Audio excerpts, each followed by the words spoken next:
Guys ಇವತ್ತು SMR ನಮ್ಗೆ ಪಾನಿಪುರಿ ಮಾಡಿ ತಿನ್ಸ್ತಾ ಇದಾರೆ ಯಾಕಂದ್ರೆ ನಮ್ಗೆ ತುಂಬಾ ಹೊಟ್ಟೆ ಹಸಿತಿದೆ ಅಂತ. ಪಾನಿಗಂತೆ ಸದ್ಯಕ್ಕೆ ಇದನ್ನ ತೂತ್ ಮಾಡೋಣ. ಒಂದೇ ನಿಮಿಷ ಬಂದ್ಬಿಡು. ನಾನು ಹ್ಯಾಂಡ್ ವಾಶ್ ಮಾಡಿದ್ದೀನಿ ಗೈಸ್, ತಲೆ ಕೆಡಿಸ್ಕೊಂಬೇಡ್ರಿ.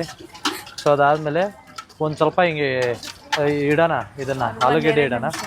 ಆಲೂಗೆಡ್ಡೆ ಇಟ್ಬಿಟ್ಟು ಒಂಚೂರು ಈರುಳ್ಳಿ ಉಳ್ಳು ತಿನ್ನಲ್ಲ, ಸೊ ಅದ್ರಲ್ಲ ಇಲ್ಲೊಂದು ಕೊತ್ತಂಬರಿ ಸೊಪ್ಪು ಏನೈತೆ ಇದನ್ನ ಹಾಕೋಣ. ಭಯ್ಯ ಮಸಾಲ ಹಾಕಿದ್ದಾರೆ ಹೊಸ ಇದಾ. ಓಕೆ, ಇದನ್ನೊಂದು ಚೂರು ಎಕ್ಸ್ಟ್ರಾ ಹಾಕೋಣ, ಚೂರು ಸ್ವಲ್ಪ ಜಾಸ್ತಿ ಹಾಕು. ಓಕೆ, ಒಂದು ಸ್ವಲ್ಪ ಪಿಂಕ್ ಸಾಲ್ಟ್ ಜಾಸ್ತಿ ಹಾಕೋಣ. ಆಮೇಲೆ ಒಂದು ಸ್ವಲ್ಪ ಉಪ್ಪನ್ನ ಹಾಕೋಣ. ಅದಾದ್ಮೇಲೆ ಒಂಚೂರು ಖಾರ ಪುಡಿ ಥರ ಇರೋದನ್ನ ಹಾಕೋಣ. ಇದನ್ನೆಲ್ಲ ಹಾಕಿ ಇವಾಗ ಭಯ್ಯ ಇಸ್ಮೇ ಡಾಲ್ನ ಕ್ಯಾ ऐसा डाल के देना क्या ओ भाई. So much excited guys. ತಿನ್ನು, ಹೇಗಿದೆ ಹೇಳು. ಜೀವನದಲ್ಲಿ ಏನೇನೋ ಮಾಡಿದೀನಿ, ಫೈನಲಿ ಪಾನಿಪುರಿ ಮಾಡಕ್ ಕರ್ಕೊಂಡ್ ಬಂದ್ಬಿಟ್ಟು ನೆಕ್ಸ್ಟ್ ಬೀದಿ ಕರ್ಕೊಂಡ್ ಬಂದ್ಬಿಡ್ತಾರೆ. ಏನು ಹೊಸದಾಗಿ ಏನು ಮಸಾಲ ಹಾಕಿ ರೆಡಿ ಮಾಡಿಲ್ಲ, ಅವ್ರು ಹಾಕಿದ ಆಲೂಗೆಡ್ಡೆನೇ ಹಾಕೊಟ್ಟಿದೀನಿ. ರಿಯಾಕ್ಟ್ ಮಾಡ್ಬೇಡ ಹೊಸದಾಗಿ.